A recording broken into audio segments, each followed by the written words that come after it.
film begins with a man named Tom, his wife Julia, and their two children, Cassie and Ben, enjoying a summer vacation on a boat in the middle of the Caribbean Sea. Tom is teaching Ben how to use a fishing rod, while Cassie is busy on her phone. Julia, attempting to swim, is suddenly swept away by a strong current, pulling her far from the boat. Realizing the situation, Tom immediately starts the boat's engine to rescue Julia, who is almost drowning.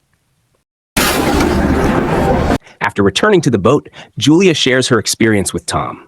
She believes it was a strong current, while Tom suspects it might have been a whirlpool. As a result, Tom warns everyone not to swim carelessly for their safety. As night falls, they begin celebrating Ben's 13th birthday. Tom gives Ben a brand new gaming laptop as a gift. Julia, concerned, reminds Ben not to play games excessively and to use the laptop for studying as well. Additionally, Cassie gives Ben a Medusa mask for Halloween, and Julia presents him with a sea stone bracelet that is trendy among teenagers. They take a family photo to capture the moment. After the celebration, Cassie tries to call her boyfriend in the city. However, she learns that a strange and terrifying storm is happening there. Their connection suddenly cuts off. Shortly after, they hear a strange sound outside the boat. Upon checking, they discover that the sound is coming from whales swimming near the boat. The situation becomes tense when one of the massive whales accidentally bumps into their boat. Tom worries that the boat might be damaged. He dives into the water to inspect it, but ends up with a serious injury to his left arm after being struck by the boat's propeller. Tom returns to the boat and confirms that it has a small dent from the whale's impact. To prevent further damage, he asks Julia to contact the Coast Guard for assistance. However, they face problems due to intermittent signals. After assessing their food supplies, Tom concludes that they have enough to last for 4 more days. Hoping another boat will pass nearby, they decide to wait for help. Shortly after, they hear another strange sound from outside the boat. This time, the noise doesn't come from whales, but from several meteors falling near the boat. Worried about their safety, Tom quickly starts the engine to steer them away from the falling meteors. Unbeknownst to them, the objects falling near the boat are not meteors, but fragments of a recently burned plane. Unfortunately, as the boat's engine is overworked, its condition worsens until it eventually stops working altogether. At that moment, the previously calm sea suddenly begins to churn violently.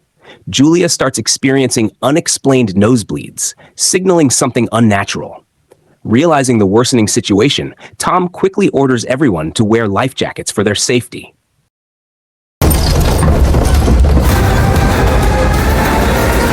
As Tom and the others wake up, they are utterly shocked. The boat they were on is now atop a mountain in the middle of a vast, dry plain. Just the day before, they were still in the middle of the ocean. At first, they think they have been stranded on an island. However, after Tom examines their location, he realizes that their boat should still be in the middle of the ocean. This indicates that they are not stranded, but that the seawater has mysteriously disappeared. The vast plain they see is actually the ocean floor. Not only that, Tom also notices that his compass, which should point north, is now pointing south.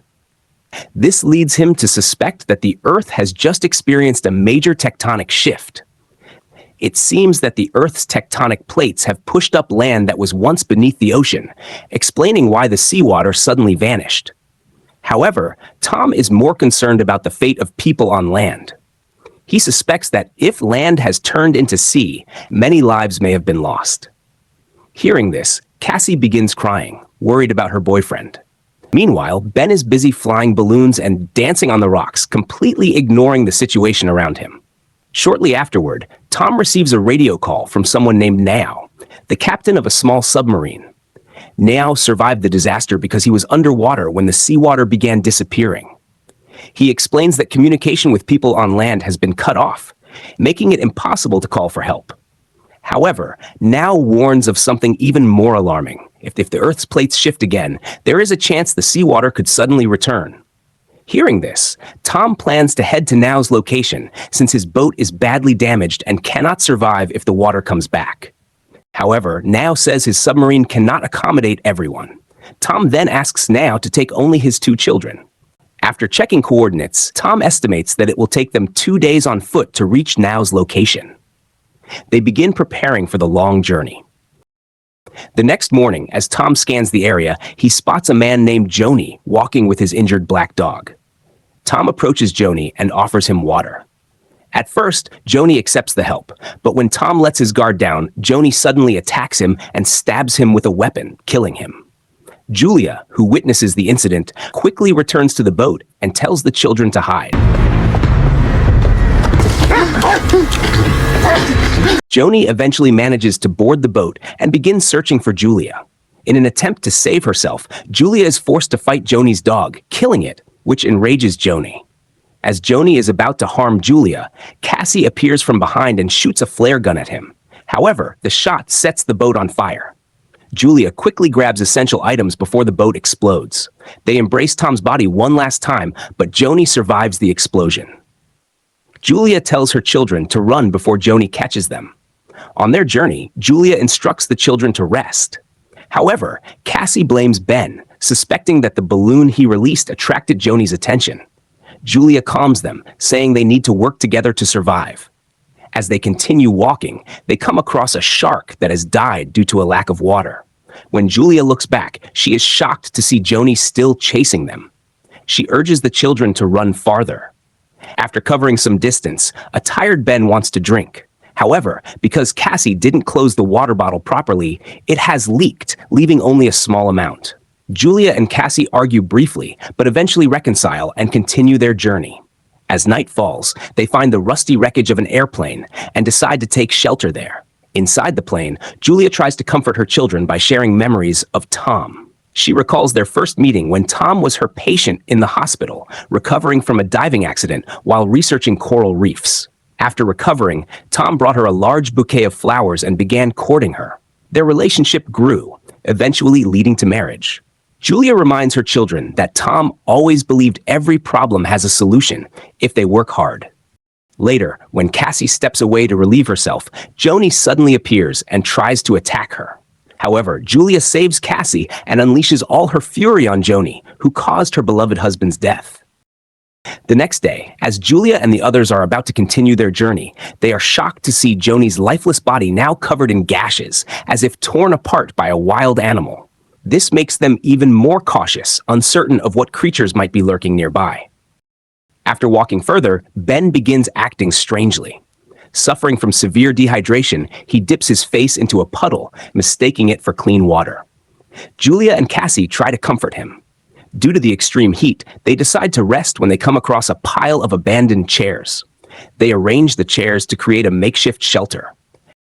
At night, Julia awakens to strange noises nearby. When she investigates, she realizes they are being watched by wild creatures. She quickly wakes Cassie and Ben, urging them to flee toward a cargo ship. On board the ship, they find a few crew members hiding inside a container, terrified of the wild creatures pursuing Julia and her children. Julia tells Cassie and Ben to climb onto the container for safety. To their shock, the creatures chasing them aren't wolves or large animals, but thousands of starving sea crabs. The crabs swarm the crew members in the container, creating chaos. Julia is severely injured on her leg by a crab's claw before finally losing consciousness. When Julia wakes up, she discovers that Cassie and Ben are not nearby. Checking inside the container, she finds that all the ship's crew members have been killed, their bodies torn apart. After searching, Julia finds Cassie, who explains that she and Ben had tried to find help, but, finding no one, returned to the container to take shelter until the storm passed. Injured, Julia closes her wound by cauterizing it with gunpowder to prevent the infection from worsening. Once the storm subsides, they gather supplies from the ship, including water, food, and weapons. Julia also finds a walkie-talkie. Using Nao's radio frequency, she successfully contacts him again. Nao informs her that they are close to his location and activates a flare to guide her. Julia and the children immediately head toward Nao's location, but the journey is not easy. They must traverse steep cliffs. While crossing one, a sudden tremor causes large rocks to fall. They manage to escape unharmed, but Julia becomes separated from the children, trapped between high cliffs. Julia instructs Cassie to take Ben to Nao before the sea returns, as the tremor could indicate tectonic plate movement. At first, Cassie refuses to leave her mother, fearing she will lose Julia just as she lost Tom. However, Julia convinces her that staying together would mean none of them would survive. Reluctantly, Cassie follows her mother's orders and leads Ben toward Nao. After navigating the cliffs, Cassie and Ben finally find Nao's submarine. However, they discover Nao severely injured after being attacked by someone attempting to steal his submarine. Realizing the dire situation, Cassie decides to return for Julia, a doctor, to help save Nao. Before she leaves, Ben gives Cassie his lucky bracelet, hoping that Julia can be brought back safely. Meanwhile, Julia, trapped on the cliff, realizes that thousands of crabs are swarming toward her, ready to devour her. With the remaining ammunition, she tries to shoot at the crabs. When she runs out of bullets, she nearly gives up, thinking she will soon reunite with Tom in the afterlife. Suddenly, Cassie appears to save her. Seeing her daughter, Julia gathers her strength and, with Cassie's help, manages to climb out of the cliff. Once free, they rush toward the submarine as the crabs close in. Upon arriving, they witness Nao, too weak to move, being overtaken and eaten by the crabs.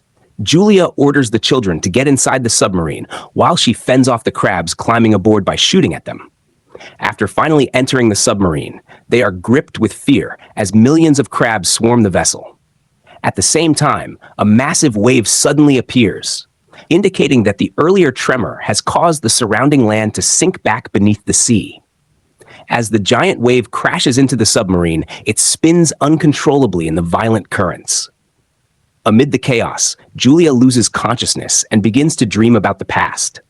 In her dream, she recalls a family vacation they had planned to celebrate Ben's birthday, a moment that was supposed to be filled with joy. She never imagined it would turn into a horrifying nightmare, ultimately taking away the man she loved most. At first, Julia and her children believe they won't survive the violent turbulence. However, when they regain consciousness, Julia realizes the submarine has stopped moving. Curious about what has happened, they decide to step outside. Once outside, they are shocked to find themselves on solid ground. However, their relief is short-lived.